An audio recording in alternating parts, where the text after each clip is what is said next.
السلام علیکم ورحمۃ اللہ وبرکاتہ۔ دوستو کی حال چال ہے؟ ٹھیک ہو؟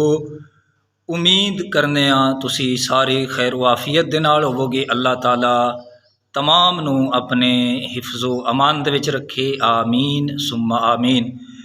تو بھائیو، اج رمضان المبارک دا 11واں روزہ ہے، دوسرا عشرہ شروع ہو چکا ہے۔ اللہ تعالی اپنے حبیب دا صدقہ پچھلے عشرے دے اندر جتنی بھی اسی عبادات کیتیاں، اللہ تعالیٰ اپنے محبوب صلی اللہ علیہ وآلہ وسلم دے صدقے قبول فرمائے۔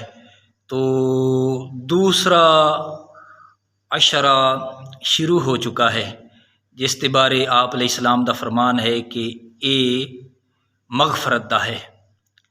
تو اس دی دعا استغفر اللہ ربی من کل ذنب و اتوب الیہ۔ تو بھائیو، اج عرض کرنے ہاں بہت ہی ایک خوبصورت گل جڑی کہ میرے درس وچ اج گزری۔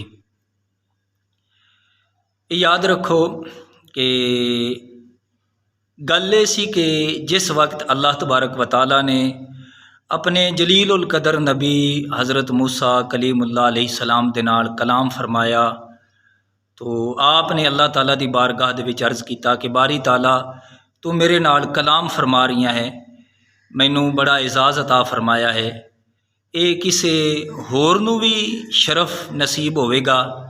تو اللہ تبارک و تعالیٰ نے فرمایا کہ اے پیارے کلیم، جیڑا میرا آخری نبی ہوئے گا اس دی امت نو میں رمضان المبارک عطا فرماواں گا۔ میرے محبوب دا امتی بوقت افطار جدو میری بارگاہ دے وچ دعا کرے گا، اس وقت اس دی دعا اور میری قبولیت دے درمیان اللہ پاک نے فرمایا کوئی پردہ حائل نہیں ہوئے گا۔ تو آپ علیہ السلام دا فرمان بھی ہے کہ بوقت افطار اللہ تبارک و تعالی دعا نو قبول فرماندا ہے۔ تو حضور دے غلاموں،